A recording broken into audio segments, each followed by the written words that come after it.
Do medo ele faz brotar alegria, da sepultura vazia ele faz brotar em nós uma alegria que nos envia. Que Deus abençoe essas palavras no nosso coração. Amém. Nós começamos a manhã de Páscoa com uma imagem comum a todos nós. As mulheres vão visitar uma sepultura. O que é que nos leva a visitar sepulturas, túmulos? Lembrança, homenagem, saudade, gratidão, o desejo de manter viva no nosso coração a lembrança de pessoas que amamos. Mas também ir até uma sepultura, visitar um cemitério, nos lembra da nossa própria finitude, não é? Nos faz refletir sobre a nossa condição como seres humanos. Entre todos os seres vivos, o único que tem a consciência da sua própria finitude, que é capaz de pensar na sua própria morte, é justamente o ser humano. Da consciência criada por Deus em nós, a sua imagem e semelhança, não era para originalmente brotar esse sentimento amargo, esse sentimento ruim. Era para a gente estar só experimentando vida. Mas por causa do pecado, a morte entrou no mundo. E esse é o cenário de nossas vidas muitas vezes, quando nos despedimos de pessoas queridas, quando vamos visitar, não a elas, mas as suas lembranças. Maria Madalena e a outra Maria vão ao túmulo depois do sábado, no domingo bem cedo, diz o texto de Mateus 28. Elas esperavam encontrar o quê? Um corpo para talvez cuidar, perfumar, ainda homenagear. Mas elas encontraram algo muito maior, porque o poder de Deus acaba com a lógica da morte. O poder de Deus atravessa a nossa finitude e a nossa impossibilidade. Diante da morte, nós encaramos a nossa maior limitação. Não compreendemos o agir de Deus plenamente e não podemos, por nossas próprias forças, acomodar essa ideia no nosso coração. Mas Deus vem a nós com uma mensagem de vida. Onde havia medo, Ele cria nova esperança. Quando as mulheres chegam ao túmulo e se deparam com o anjo, elas também veem um grande tremor de terra e um anjo cuja aparência era como a de um relâmpago. A sepultura, ao mesmo tempo, se abre, mas ainda as assusta, porque elas não sabiam plenamente o que estava acontecendo. Nós, embora já saibamos o desfecho, também nos assustamos quando a morte bate à nossa porta, ferindo pessoas a quem nós amamos. E muitas vezes isso acontece repentinamente. Nós poderíamos ficar como os guardas lá, em choque, paralisados.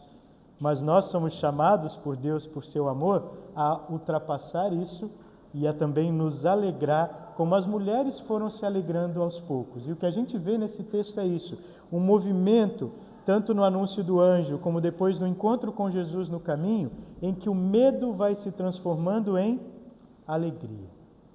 O anjo anuncia que a sepultura não tinha a última palavra, o anjo anuncia ele não está mais aqui, e o anjo diz que havia ressuscitado como ele tinha dito. E aí que está a chave. Não está na visão do anjo, não está no tremor de terra, não está na maravilha que acontece ali. Afinal de contas, o anjo abre a sepultura, rolando a pedra e se sentando sobre ela, não para que pudesse libertar Cristo naquele momento, mas para mostrar a elas que ele nem estava mais ali. O fundamento da nossa fé não está em coisas grandiosas que possamos ver, mas está na grandiosidade do que Cristo já fez, como ele havia dito. Nós nos firmamos nas palavras de Cristo, porque aconteça o que acontecer em nossa vida, mesmo quando parece que o milagre grandioso que a gente está esperando não chega, ainda ali há a palavra de Cristo. Nós confiamos no que ele já disse. E essa fé é baseada na fidelidade de Cristo que nos lança para frente. Romanos 4:25, o apóstolo Paulo nos lembra: Jesus foi entregue para morrer por causa dos nossos pecados e foi ressuscitado a fim de que nós fôssemos aceitos por Deus. Morreu para pagar pelos nossos pecados, ressuscitou a fim de que a gente tivesse consciência da nossa justificação diante de Deus. Agora já não há mais condenação para aqueles que estão unidos a Deus através de Cristo, o Senhor. Então, de fato, diante da morte, nós ficamos muitas vezes em estado de choque. Mas esse estado de choque se transforma, por causa da esperança que o Espírito Santo colocou no nosso coração, em um santo estado de choque.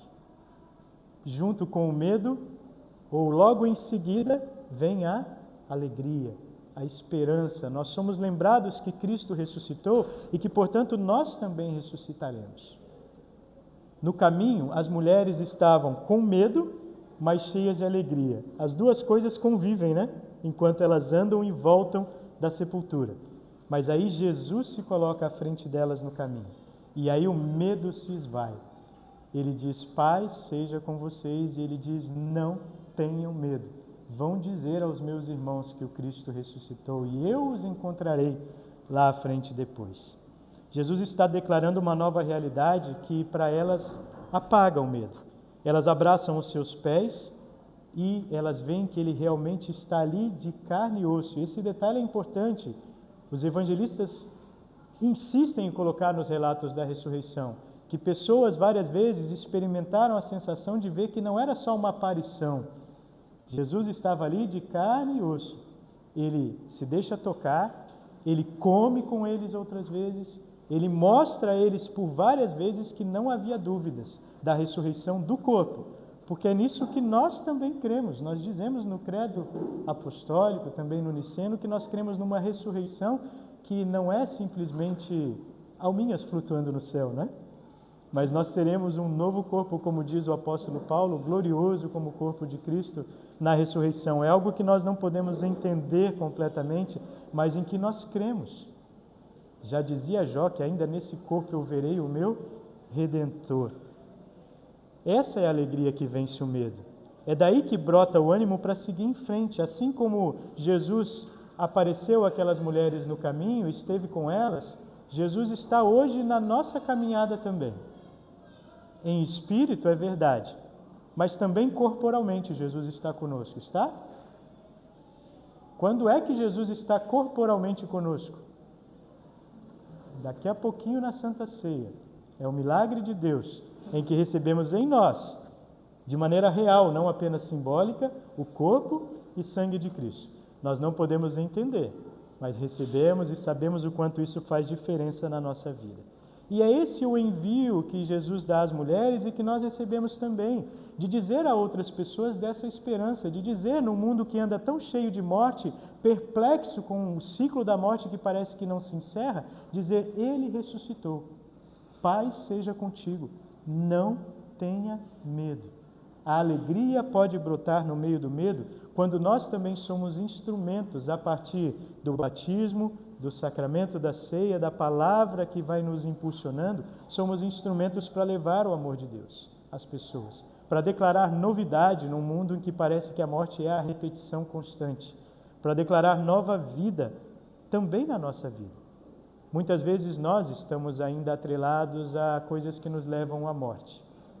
Vícios do corpo e da alma. Vontade de ganhar o mundo inteiro. E tantas outras pressões que o mundo exerce sobre nós.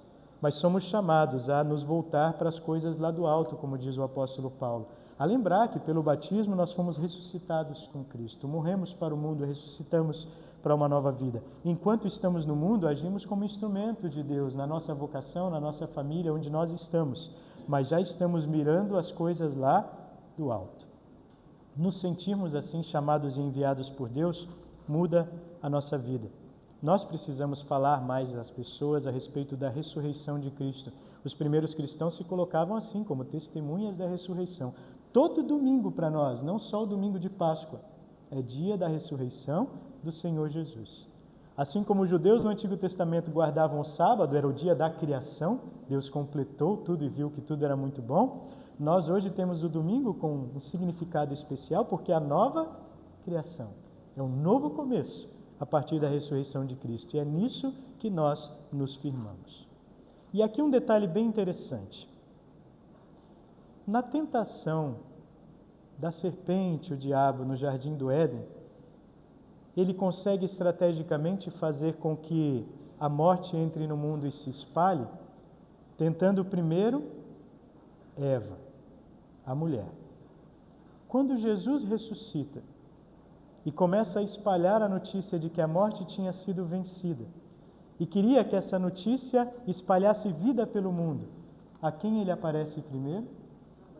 Às mulheres.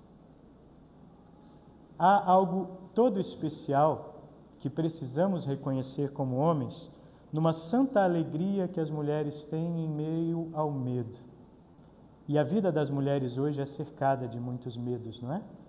Medo de não dar conta de tudo, afinal de contas, assumiram além da casa o mundo inteiro para vencer. Medo de serem afligidas por homens que ainda querem utilizá-las como objetos. Medo de si mesmas, nas suas tentações, de ficarem presas a um ciclo de aparência, de ostentação, de sucesso, de visibilidade. Mas no meio disso tudo, Jesus diz também a vocês de maneira especial hoje, mulheres: não tenham medo. Paz seja com vocês, alegrem-se. E a nós, homens, dá a oportunidade de compartilhar com vocês desta mesma alegria.